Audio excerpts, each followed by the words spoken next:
Hola, hola, hola. Muy buenas tardes. Lluviosa en la ciudad de Santa Fe. Pero bueno, por ahí hace falta, ¿no? Hace falta en el campo, hace falta para que las ciudades se limpien un poco también. Porque bueno, al menos en el macro y microcentro de la ciudad, con la cantidad de obras en construcción que hay, eh, bueno, en la parte de pilotaje, excavación y toda esa historia, los camiones van dejando el barro, la tierra en las calles, ¿no? Y uno ve correr, ¿no? El agua marrón, como si fuera un río. Bueno, pero nada, un detalle y nada más. Ahí comenzó finalmente, desprolija, como de costumbre, la sesión en diputados. Estaba prevista para las 11, sin embargo, 12 horas 29 minutos comenzó.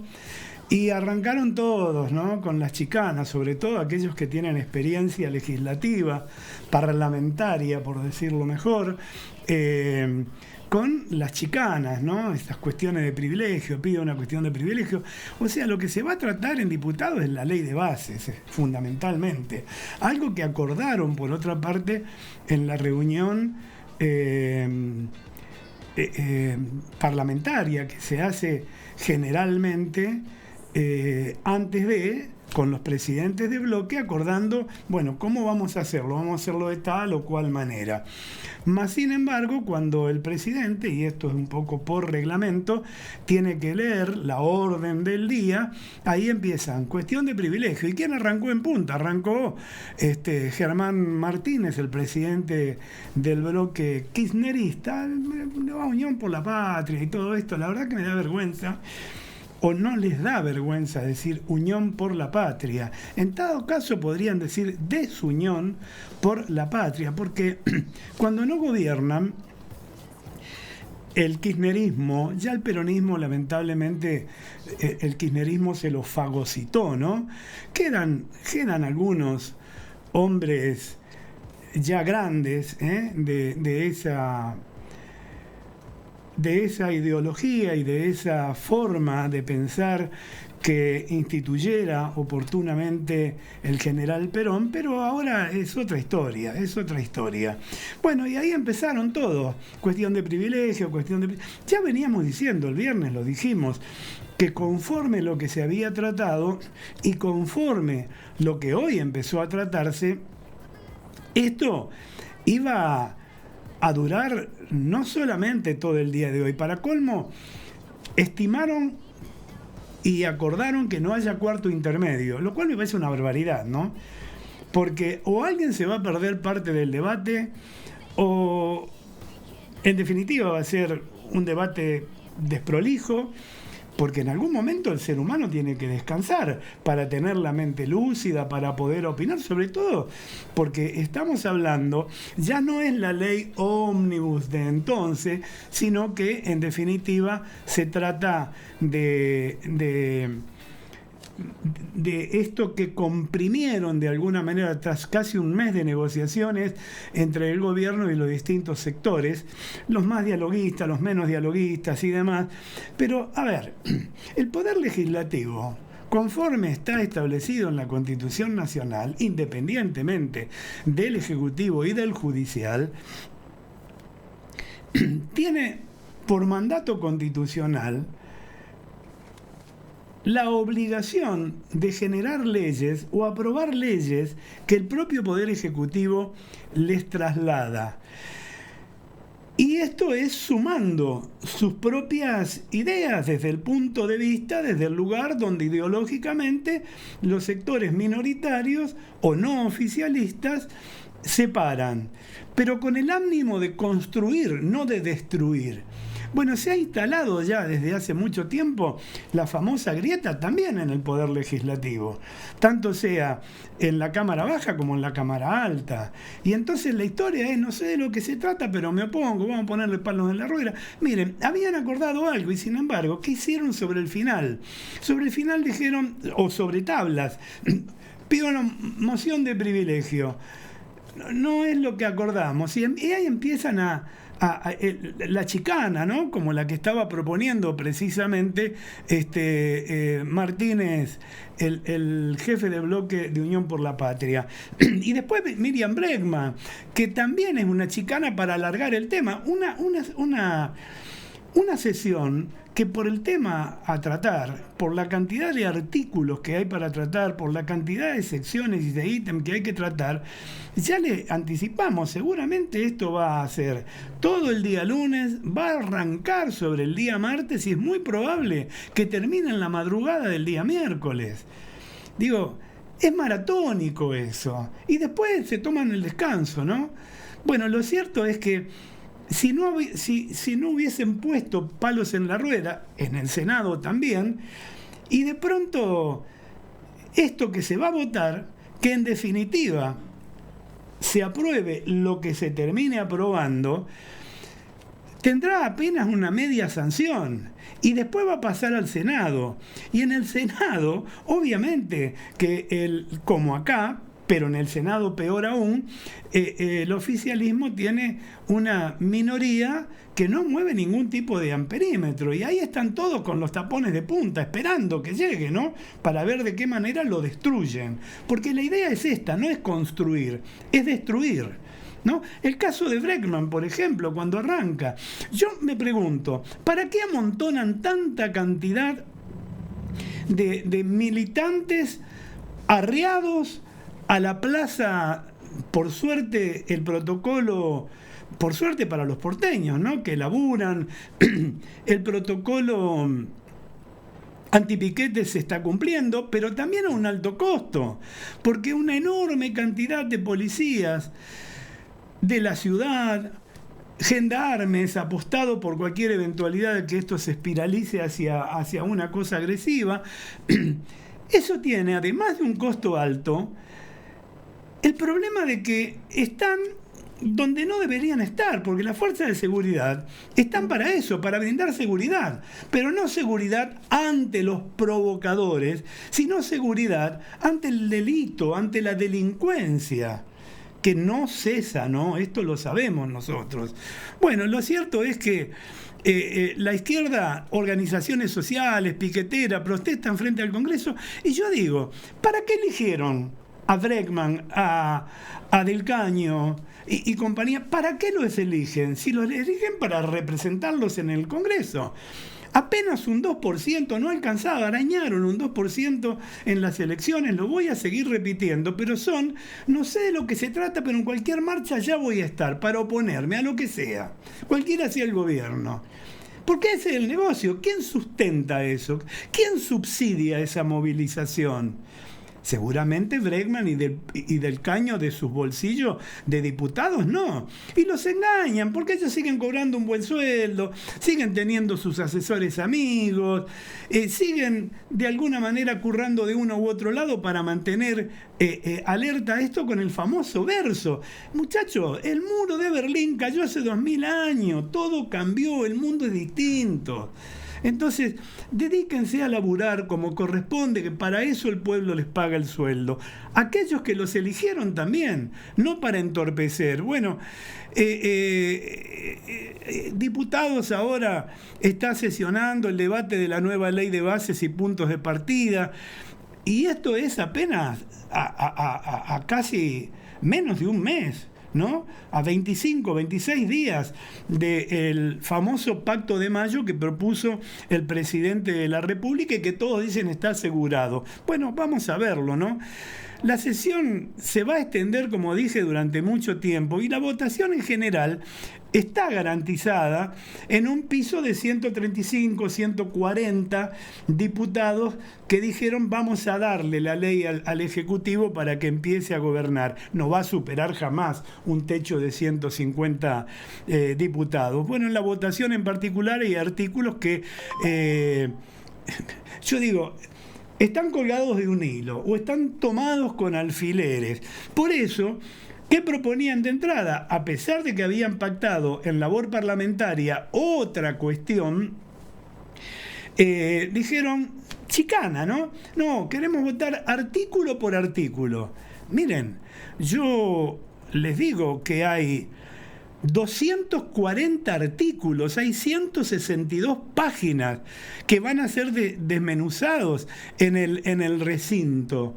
Y que de alguna manera esto insume no solamente tiempo, insume un montón de cuestiones, desgaste, desaciertos. Bueno, y ahí estaban, ¿no?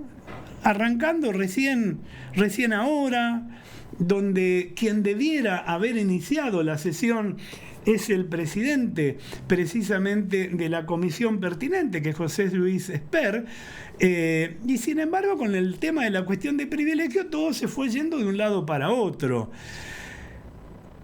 El oficialismo sabemos que sacrificó un montón de artículos para poder arrimar de alguna manera un dictamen que fuera, digamos, acordado, firmable, aprobable o aprobado por las fuerzas de la oposición, que la verdad son light, muestran poco, muestran pobreza realmente.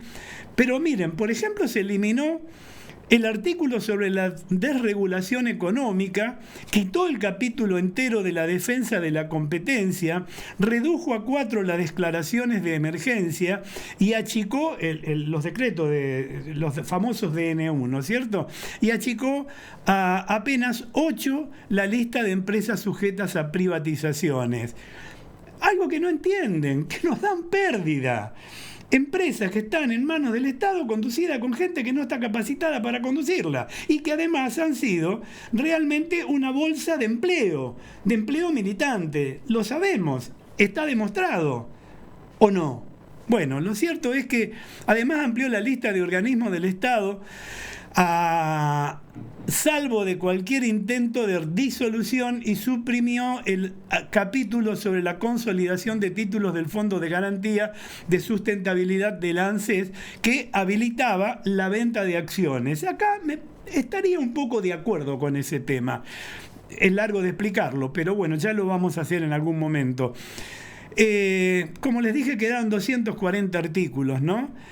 Pero lo que se quitó, en definitiva, desde mi humilde opinión, es uno de los artículos más importantes, que es la modernización de la ley de contrato de trabajo. O sea, en definitiva, se quitaron artículos que atentaban contra los intereses personales, pero no de los laburantes, no de los trabajadores, sino de los sindicalistas, de los sindicatos, de las instituciones sindicales y de quienes la conducen desde muchas décadas, según cada uno de los casos, como lo demostramos en programas anteriores. Este era un foco de conflicto que no termina de sofocarse y tiene que ver con esta reforma laboral que estuvo en vilo hasta último momento, pero finalmente se plasmó en el dictamen de mayoría en una versión light, diría yo, muy comprimida. Fue la forma salomónica de cortar al medio entre dos posturas absolutamente antagónicas, la de los intereses de los privilegiados y los intereses de los trabajadores. Digo, los intereses de los trabajadores son, miren, los gobiernos populares lograron que un 33%, casi 8 millones, un poco más de 8 millones de trabajadores estén en negro. Y la ley lo que pretendía que todo esto pase a blanco, y va a pasar a blanco en tanto y en cuanto se saque la presión que hay, sobre todo por el sector de pyme, que es la mayor generadora de empleo, pero también por aquellas inversiones que queremos que vengan a la República Argentina, inversiones productivas, que a su vez generan fuentes de trabajo. Bueno, ahí quitaron eso, quitaron algunas cosas y, digo, afuera lo que se metía con los intereses sindicales eliminando las cuotas solidarias de los afiliados. Eso quedó afuera. O sea, eso es compulsivo, eso es en contra de los trabajadores. Digo, ya pusimos el ejemplo, ¿no? Es como si uno, por ser hincha de Unión o de Colón para hablar en el plano local, o de River o Boca para hablar en el plano nacional, o podría seguir así espiralando o espiralizando, digamos, hacia el fútbol europeo, pero no vale la pena. Si vos sos hincha de un club y vas a ver los partidos y de pronto, no, pero te obligamos a ser socio, si no, vos no podés ser hincha. Y ni podés venir al club a ver los partidos, ni ir a ningún partido visitante. Digo, una locura. Eso solamente se consigue en la República Argentina para que los gordos se sigan engordando, sus bolsillos por sobre todo. Bueno, Pichetto en el medio, ahí había pegado un puñetazo contra el escritorio, dijo, no, pará, esto no, eso no se quita,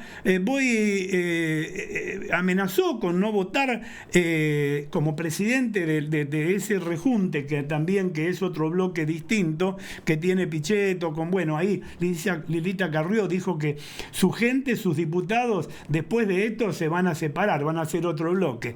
Y siguen con la misma sanata, ¿no? Bueno, lo cierto es que un poco de razón le asiste a Pichetto, porque decía, si vos dejás lo que estos tipos no quieren, que son buenos lobistas, en el Senado a esto lo van a tirar para atrás, y donde modifiquen una cosita en el Senado, esto tiene que volver otra vez a diputados, y otra vez a la comisión, y de la comisión otra vez al recinto. Esto siempre y cuando ahora, en esta sesión, el presidente no haga lo que pasó en la sesión anterior, que diga, fuera, levántense todo, dejen sin quórum y levanten el proyecto y yo me lo arreglo solo. Digo, no podemos ir en el país a los tumbos a 4 meses de asumido un nuevo gobierno que se votó democráticamente, te guste o no te guste. Entonces, el que gana gobierna y el que pierde acompaña. ¿Dónde quedó esto? En el verso del discurso. El que pierde, sobre todo, si es el populismo el que pierde, están con tremendos palos para meterlo en la rueda de todo aquello que signifique interés de los ciudadanos, que por otra parte se están avivando y están mirando un poco ahora las sesiones y están diciendo, a ver, ¿cómo es esto? ¿Cómo funciona esta cuestión?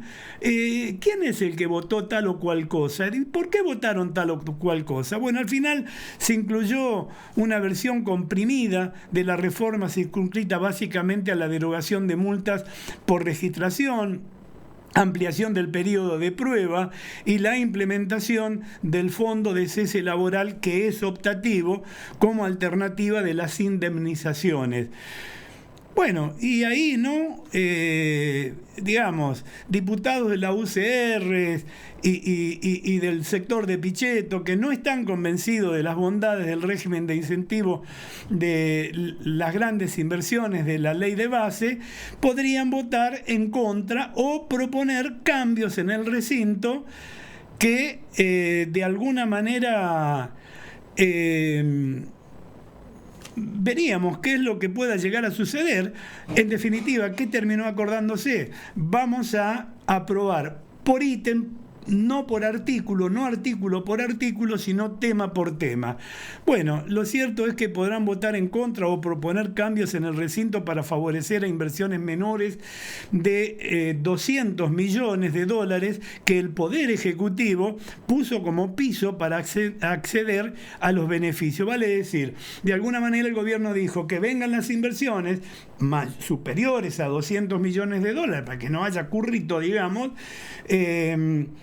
y le vamos a tener algunas consideraciones desde el punto de vista impositivo. Esto está bien y eso debiera hacerse. Si se ajusta de alguna manera el excesivo gasto fiscal, como hasta ahora pareciera que se está haciendo a nivel nacional, y esto hay que hacerlo también en cada provincia, y se dan de alguna manera algunas prerrogativas de bajar la presión tributaria sobre las empresas que inviertan en el país, pero en proyectos que tomen buena fuente de trabajo. Después vamos a tener el problema de la capacitación, ¿no? Que es otro de los grandes dramas, porque si ya hace como 20 años que hay un par de generaciones que están subsidiadas por el Estado, pero que no han trabajado, que no se han capacitado en ninguna escuela de orden técnico, ni siquiera tienen por ahí la primaria, digo yo, ¿cómo vamos a hacer para ofrecer esa mano de obra, ¿no? Y ojalá así sea. Primero hay que pasar los 8 millones estos de trabajadores que están en negro, pasarlo en blanco, pero después de esto hay que generar más expectativas de trabajo. Bueno, no sé, ¿cómo estamos, Martín? ¿Estamos saliendo al aire? Porque yo en el monitor veo una historia totalmente distinta. Bueno, lo cierto es que mientras Martín arregla un poco ese tema, al aire está saliendo, ¿verdad, Martín? Sí, de todas maneras me dice que sí, Martín. Lo que yo no estoy viendo... no estoy viendo las imágenes que él mismo está subiendo. Ahora recuperamos el monitor en el estudio, de manera tal que, bueno, allá vamos, ¿no? Bueno, a ver. Milei dijo, lo que hacemos sirve para reconstruir el país que ustedes destruyeron. ¿A quién se lo dijo? A Cristina Fernández de Kirchner. Bueno, digo, entre ambos, la verdad...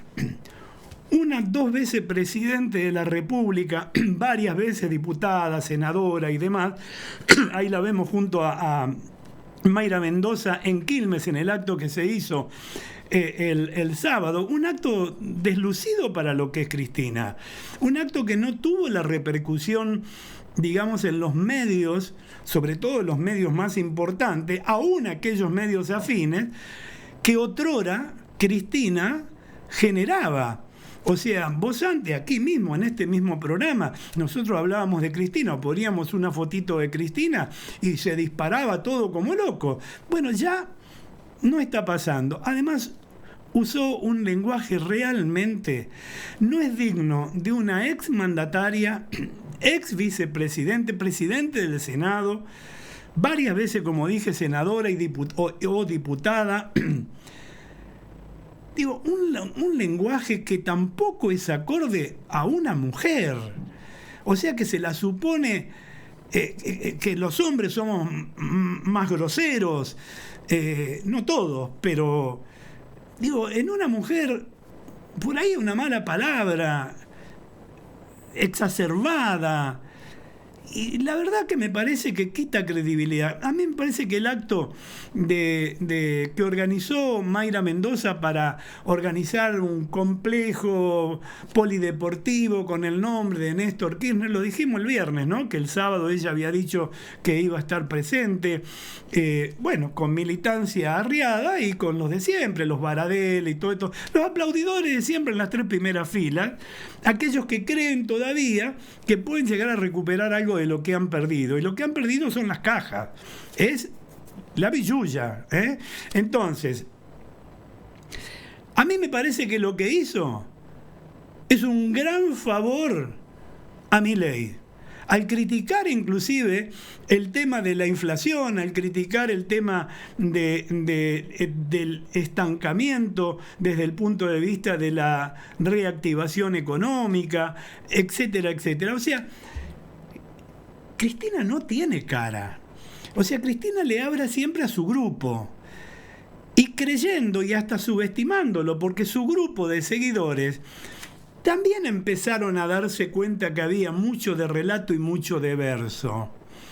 Y cuando van perdiendo la caja y van perdiendo el poder que utilizaron para meter militancia, para distribuir planes sociales, para imprimir a lo loco, que es lo que nos trajo hasta esta casi hiperinflación, para mí fue, los economistas dicen no fue, decime cómo se llama tener un 25,5% de inflación en un solo mes de diciembre, ¿no? Y después todo lo que siguió, aunque estemos bajando, y aplaudimos que estamos bajando porque tuvimos un 11% el mes pasado, pero eso es altísimo. Entonces, criticó esto, habló de la energía, no sabe un pomo de la energía. Todo lo que dijo fue fácilmente refutable por técnicos que están en la cuestión, que saben de estas cuestiones. Bueno, lo cierto es que utilizaron un léxico, la verdad, para mí, pobre, ¿no? Dijo, entre otras cosas, Cristina, voy a rescatarlo más suave, someter al pueblo a un sacrificio inútil. es que la forma de no someterlo no era la que ustedes emplearon, Cristina, la de darle a los punteros el manejo de la caja para que le llegue al pueblo la dádiva y cercenada también porque se quedaban con un pedazo en el bolsillo. O sea, eso generó la inflación que tenemos, la desinversión que se produjo en la provisión de servicios que de alguna manera impactaba desfavorablemente en la cuestión. De eso no se hace cargo. Y bueno, dijo que la gente se hace popó. Yo no voy a utilizar ese término, ¿no? Porque es grosero, y es grosero en boca de una mujer expresidente. Dijo, la gente se hace popó porque tiene hambre, etc. ¿Y qué le contesta Milei? Que entra en el juego porque le sirve, pero también le sirve a Cristina criticarlo a Milei, porque es la forma, frente a este momento duro por el que atraviesa la totalidad del pueblo argentino, particularmente a los que ella se dirige cada vez que habla, somete con mentiras. Y Milei le responde, le dice, la gente se hace popó de hambre porque ustedes durante décadas defendieron un modelo que se basaba en gastar sin límite y falsificar dinero para tapar el agujero. El resultado es un país destruido con 60% de pobres. ¿De qué sirven lo que estamos haciendo? Sirve para reconstruir el país que ustedes destruyeron.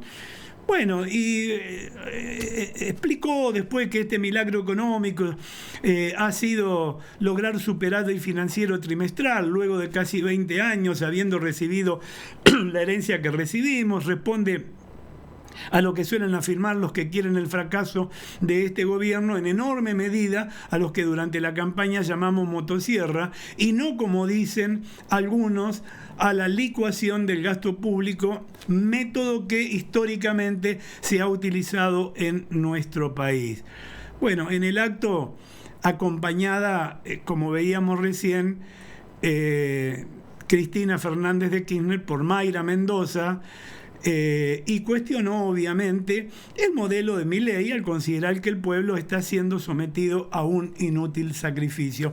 Digo, esa es la conclusión del tema. La verdad, no sirve. Ser oposición para decir las cosas desagradables no sirve. Y ser oficialismo para contestar a las cosas desagradables no sirven. ¿Saben qué? Se benefician mutuamente. Pero abajo estamos nosotros, 47 millones de habitantes, que no la están pasando bien.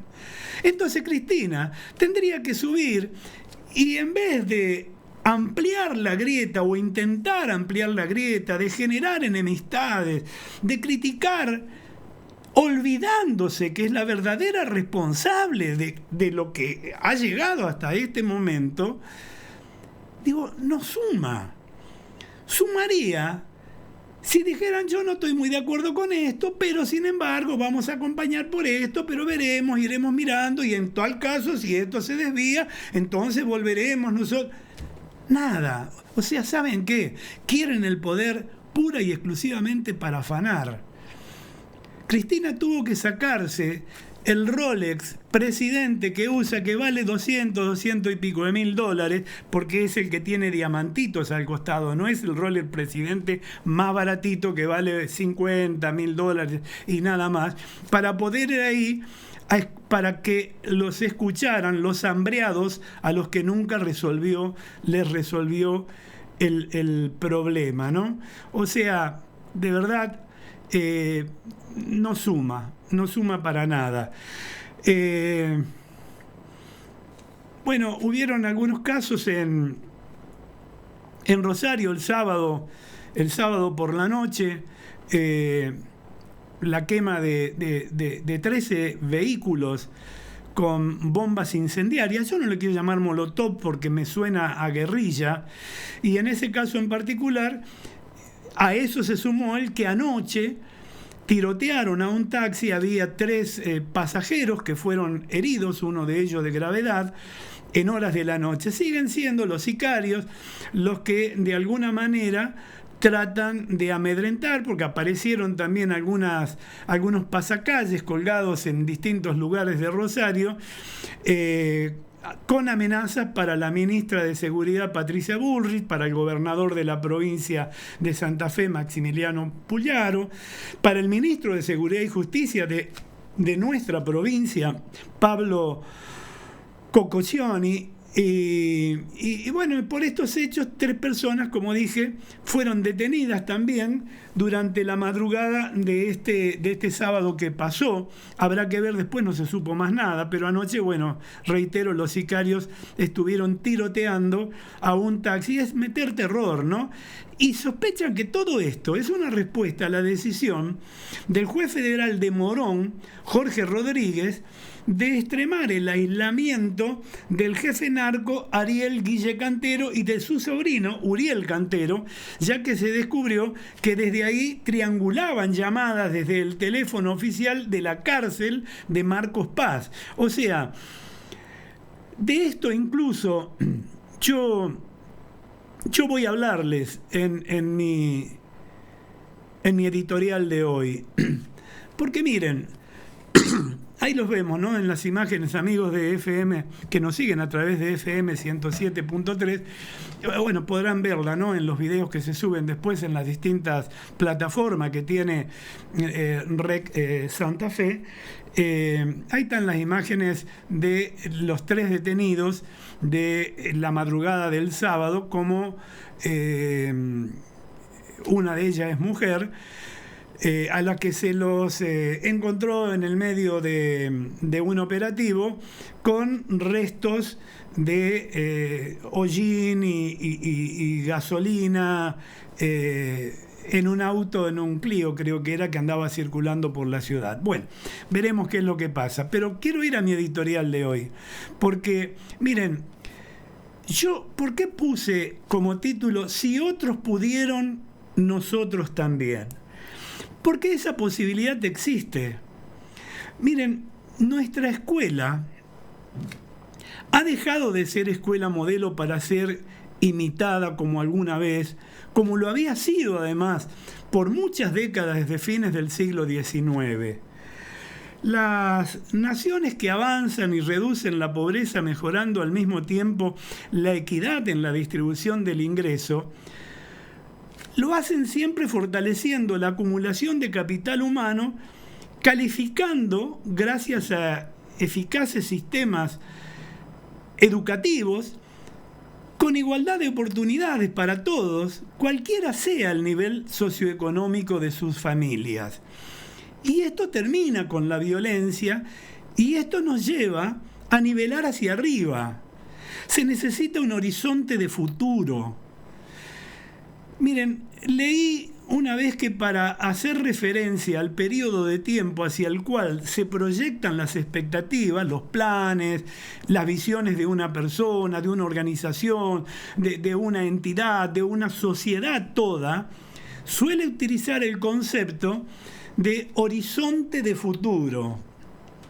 El deterioro de las condiciones económicas y sociales de amplios sectores de la población puede llevar a perder de vista ese punto en el tiempo al que se admira con el propósito de establecer metas y objetivos. Y cuando eso ocurre, se acentúan los procesos que dañan el tejido social. Reitero, en la noche del sábado, 13 autos incendiados y anoche un taxi baleado por sicarios con 3 pasajeros heridos, 1 en estado delicado. Bueno, los estados actuaron, pero no es suficiente para terminar con estas mafias narcoterroristas. Cuando nuestro país se preparaba para regresar a la vida democrática, después de la larga noche de la dictadura en 1983, en Colombia la ciudadanía sufría en carne propia el drama del fortalecimiento de las organizaciones narcotraficante, como nos está pasando en la zona de Rosario, en la provincia de Buenos Aires, que aprovecharon en aquel país la vulnerabilidad de los grupos más postergados de la sociedad para ocupar el vacío dejado por las instituciones del Estado. Lo mismo está pasando en nuestra Argentina. Nosotros lo venimos denunciando desde los 13 años que estamos en el aire, aun cuando en otros medios, en este programa juntos. Miren, varios barrios de Medellín, por ejemplo, estuvieron mucho tiempo bajo control de los cárteles de la droga. En 1991, la ciudad de la eterna primavera, como se la llegó a tener ese año,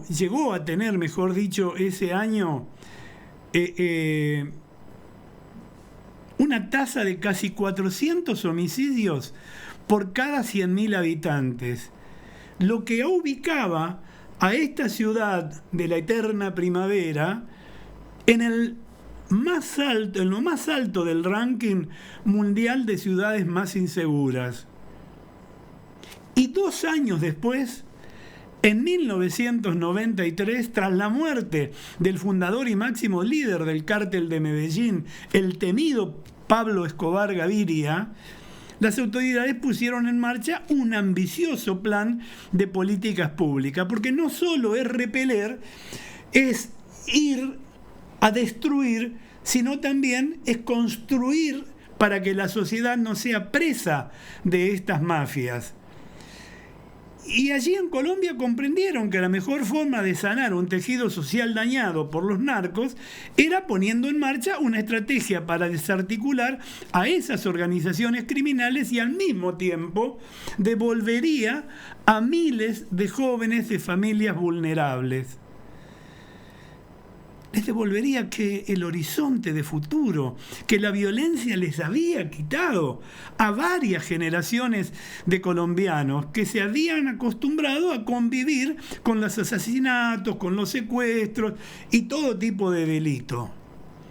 Es un calco de lo que venimos padeciendo ya hace más de una década en nuestra Argentina. Lo que comprendieron las autoridades colombianas era que muchos jóvenes llegaron a considerar que la incorporación a los grupos criminales era la única salida laboral posible en una sociedad totalmente resquebrajada. O sea, que eso